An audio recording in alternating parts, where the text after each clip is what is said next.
저는 그런 네. 분들에게 굉장히 추천드려요. 나중에 돈 모아서 5억 모아가지고 집 살 생각 하지 마세요. 그거 일단은 아세요? 집 사놓고 나서 모으는 거예요. 그거 알아요? 우리가 일반 직장인들이요 10년을 벌어야지만 집을 살 수 있어요. 한 푼도 안 써야 돼요. 대출 한 푼도 안 쓰고 그냥 적금 들어가지고. 근데 현실적으로 불가능하잖아요. 많이 그래서 이제 분양을 받고 통장 열심히 들어서 이제 신혼부부 청약도 넣어보고 생애 최초도 넣어보고 당첨되면 계약금 넣고 이제 중도금 대출 받고 이렇게 마련을 하는 거기 때문에 그래서 내가 집 사려고 돈을 모았더니 집은 저만큼 달아나 있더라. 네, 이런 경우가 되게 많잖아요. 그런 불안 심리가 젊은 수요자들한테 정말 많은 것 같아요. 들어보면은 아 집을 지금 사기는 해야 될 것 같은데 이거 어떡하죠? 뭐 그런 고민들 진짜 많으시잖아요. 맞아요. 젊은 분들이 저도 사실 신혼 때요. 그 뭐야 옥탑방에서 전세살이 했거든요. 까마득하죠. 아 벌써 오래됐다. 근데 옥탑방 전세살이 하는데 이게 되게 뭐 에어컨도 없고 힘들었어요. 거기 집에. 그 내 집 마련이 얼마나 모기도 많아. 그래서 신혼이나 이제 생애 최초고 집이 불안한 사람들 있잖아요. 지금 막 뉴스에서 막 물가 올라가고 집값 올라가고 금값 올라가고 난리잖아요. 이제 그런 분들한테 분양권 하나 딱 있으면 그래 난 지금부터 내가 갈 길은 정해졌어. 열심히 돈 벌어서 저기 입주. 그런 안정감을 줘요. 당장 집은 아닌데 나중에 들어가서 살 수 있는 집.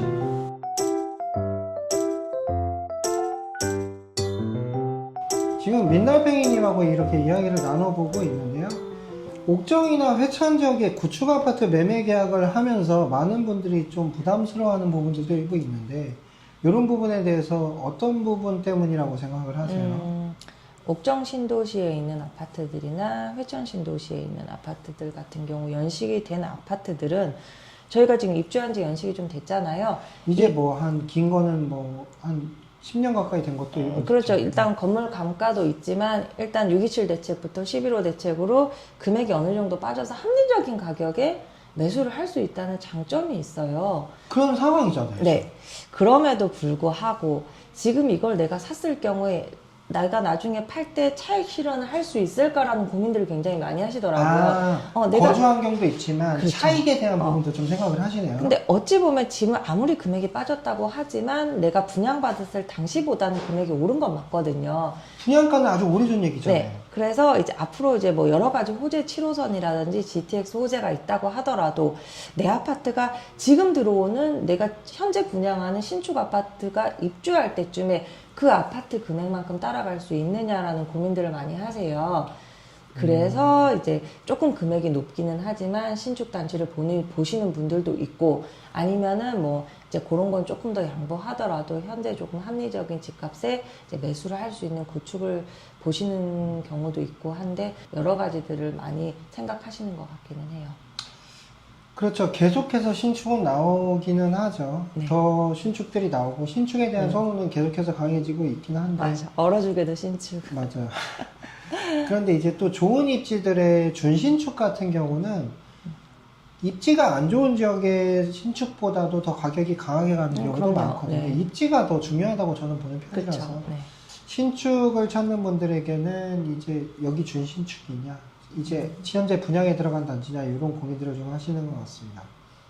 그래서 지금 옥정 신도시 쪽이나 회천 신도시 쪽의 아파트 단지를 알아보시다가 이제 미분양 단지 쪽으로 선회하시는 분들도 꽤 많으시더라고요. 네. 그래서 지금 양주 지역에는 미분양 단지가 대표적으로 덕계역에 있는 GLL리움하고 회천 중앙역 예정지에 있는 파라곤이 있는데 이 두 단지 좀 어떻게 보세요?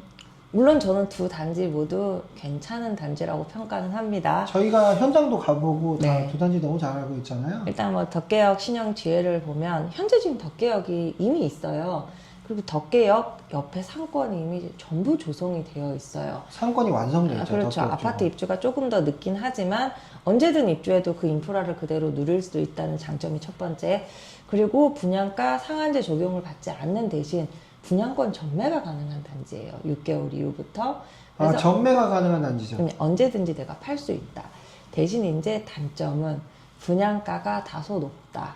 이제 분양가 상한제 적용을 안 분양가 받았기 상한제가 때문에 적용이 안 됐으니까 분양가 네. 조금 높군요. 네, 그런 장단점이 있고 회천 중앙역 파라고는 뭐 워낙 회천 중앙역 내에서는 뭐 대단한 단지이기 때문에 일단 뭐 회천중앙역 메인에 입주해 있는 아파트이기도 하고 현재 또 분양가 상한제 적용 단지이기 때문에 합리적인 분양가로 지금 매수를 할 수도 있다는 거.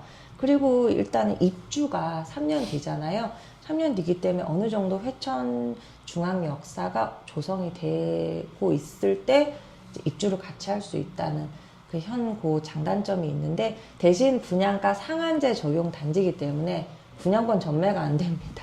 실입주자들이 무조건 입주해야 되죠? 예, 실입주자들이 사셔야 하기 때문에 분양률이 이제 생각보다 많이 막 올라가지 않는다는 뭐 그런 점도 보이는 것 같고. 근데 요즘 어디나 마찬가지긴 해요. 이제 분양을 받을 수 있는 자격 자체가 정말 실거주자들만 할 수 있게끔 대출을 그렇게 다 만들어 놨어요. 살 사람들만 사. 이제 분양권 갖다가 투자하지 마. 이제 그것은 정부 기조이기 때문에. 그게 또 굉장히 있고, 그래서 지금 이렇게 민달팽이님이 간략히 덕계역 지혜를리온 같은 경우는 주변에 인프라가 갖춰져 있기 때문에 그 인프라를 이용하기가 용이하고 초역세권 입지에 있는 덕계역 지혜의 장점도 있지만 회천중앙역 8하고는 아직은 주변이 개발은 되지 않았지만 향후에 회천중앙역이 기다리면 된다. 네, 어차피 나올 거니까. 어차피 좋아진다. 사업지구도 좋아질 것이고 그런 계획사항들이 이제 있기 때문에 불편함을 감수하고서라도 괜찮은 단지라고 말씀하시는 것 네, 같습니다. 맞아요. 그럼 민달팽이님은 이제 정리해서 어떤 분들에게 어떤 단지를 추천할 것 같으세요? 일단은 현재 지금 완성되어 있는 뭐 구축들을 사시는 것 같으면 현재 지금 내가 이사하실 분들 이제 뭐 자녀가 어리거나 당장 학교를 보내야 되는 분들은 있죠. 어쩔 수 이사 가야 없어요. 되는 네, 집이니까. 어쩔 수 없어요. 그분들은 기존 단지에 들어가지만 신축 미분양 단지 같은 경우는 신혼부부 생애 최초로 들어오실 분들 아 이제 앞으로 이제 그럼요. 집이 필요한 사람들. 결혼 예정인 분들, 이제 자녀 계획이 있으신 분들. 왜냐하면 신축 단지 같은 경우 우리가 들어갔을 때 뭐가 없을지는 몰라도 1, 2년 안에는 어느 정도 인프라가 딱 형성이 되거든요. 그렇죠. 그런 분들에게는 또 그리고 당장 또 입주를 하는 게 아니잖아요. 3년의 공사 기간이 있기 때문에 그동안 이제 종잣돈도 조금 모으시고 이제 그렇게 해서 어차피 대출은 다 받으시니까 그렇게 들어오신다고 하면 저는 보니까 신축 미분양 단지 같은 경우는 보통 젊은 분들이 많이 들어오시기는 해요. 이제 얼어 죽어도 신축이라고 젊은 분들이 요즘 신축 단지에 관심들이 많으시기 때문에 저는 그런 분들이 이제 사시는 건 괜찮겠다. 저도 그런 분들 너무 추천드리는 게요. 저도 사실 신혼 때요. 옥탑방에서 전세살이 했거든요. 까마득하죠. 아, 벌써 오래됐다. 근데 옥탑방 전세살이 하는데 이게 되게 뭐 에어컨도 없고 힘들었어요. 거기 집에. 그 내 집 마련이 얼마나. 모기도 많아, 그런 집은. 근데 이제 그때 이제 분양권을 하나 가지고 있었습니다. 이제 내가 분양받아서 들어갈 수 있는 권리를 아파트를 하나 분양을 받아놓은 거예요. 그러니까 그게 종잣돈이 됐구나. 앞으로 쭉. 그런 의미도 있었는데 내가 이제 신혼이었잖아요. 그러니까 당장은 여기 살지만 앞으로 3년 뒤에 저기 입주한다는 희망. 그쵸. 더 열심히 살게 하고. 맞아요. 그리고 거기 잔금을 결국에 다 치게 되고 하면서 이제 신혼이나 이제 생애 최초로 집이 불안한 사람들 있잖아요. 지금 막 뉴스에서 막 물가 올라가고 집값 올라가고 금값 올라가고 난리잖아요. 이제 그런 분들한테 분양권 하나 딱 있으면 그래. 난 지금부터 내가 갈 길은 정해졌어. 열심히 돈 벌어서 저기 입주하면 된다. 맞아요. 그런 안정감을 줘요. 당장 집은 아닌데 나중에 들어가서 살 수 있는 집. 그래서 저는 그런 분들에게 정말 맞다고 생각해요. 그리고 일단 진입 장벽 자체가 분양권은 계약금만 내고 계약을 하는 거기 때문에 여기 뭐 계약 조건 계약금 5%에다가 뭐 1차 계약금 500만 원? 당장 내가 집을 이런 사려면 조건이 어디 있어요? 이렇게 있어야 되는데 분양권 같은 경우는 그런 진입 장벽들이 아무래도 조금 낮다 보니까 이제 많이들 젊은 층들이 찾으시는 것 같아요. 저는 그런 분들에게 굉장히 추천드려요. 나중에 돈 모아서 5억 모아가지고 집 살 생각 하지 마세요. 그거 일단은 아세요? 집 사놓고 나서 모으는 거예요. 그거 알아요? 우리가 일반 직장인들이요 10년을 벌어야지만 집을 살 수 있어요. 한 푼도 안 써야 돼요. 대출 한 푼도 안 쓰고 그냥 적금 들어가지고.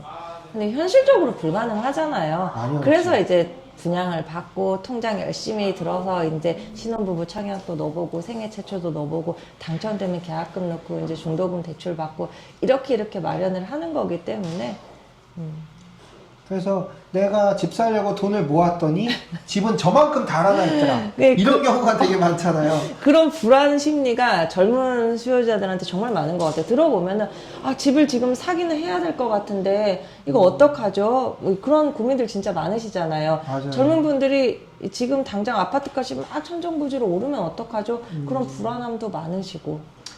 맞아요. 그래서 그게 되게 허탈감을 많이 주는 것 같아서 맞아요. 저도 당장에 이제 아이들 키우고 살아가야 될 집이 이사 가시는 이런 분들께는 집을 매수해서 들어가셔야 되긴 하겠지만 그게 아니라 뭐 전월세로 거주하시더라도 내가 분양받은 아파트 하나 있으면 진짜 엄청 든든해요.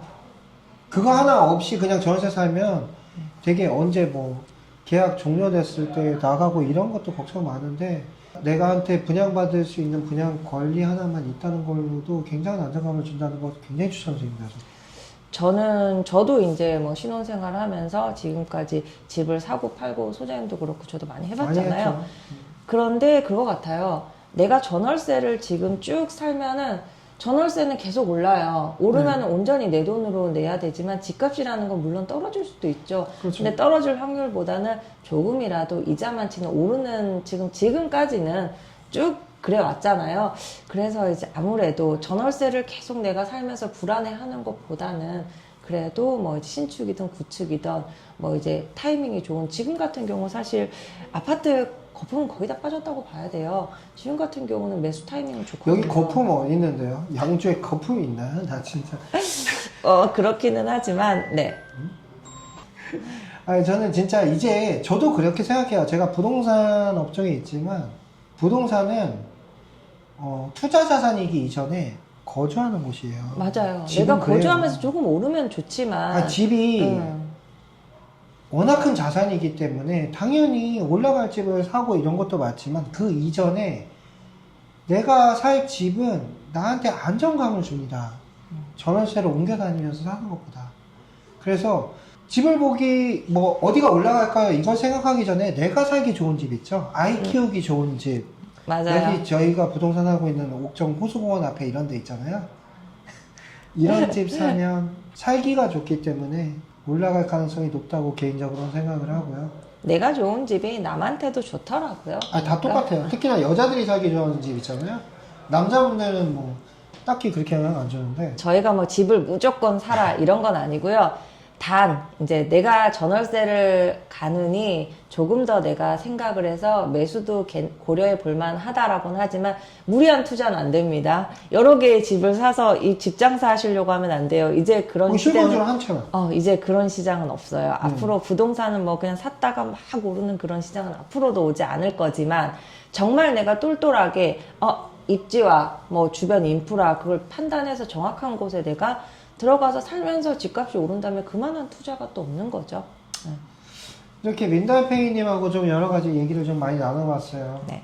근데 이제 어디를 뭘 꼭 사야 되고 이건 사면 안 되고 이런 정답이 있기보다는 본인의 상황에 맞춰서 맞아요. 집을 사야 되는 상황에 있는 사람들은 사야 되는 것이고 그리고 당장 사기는 어렵지만 미분양 단지나 아니면 분양권 청약을 하셔야 되는 분도 계신 것이고 미래의 집을 위해서 이렇게 사두셔야 되는 분들이 어떤 안정감을 주는지도 많이 얘기를 했는데 본인의 상황에 따라서 맞춰서 선택을 하시면 될 것 같긴 해요. 네.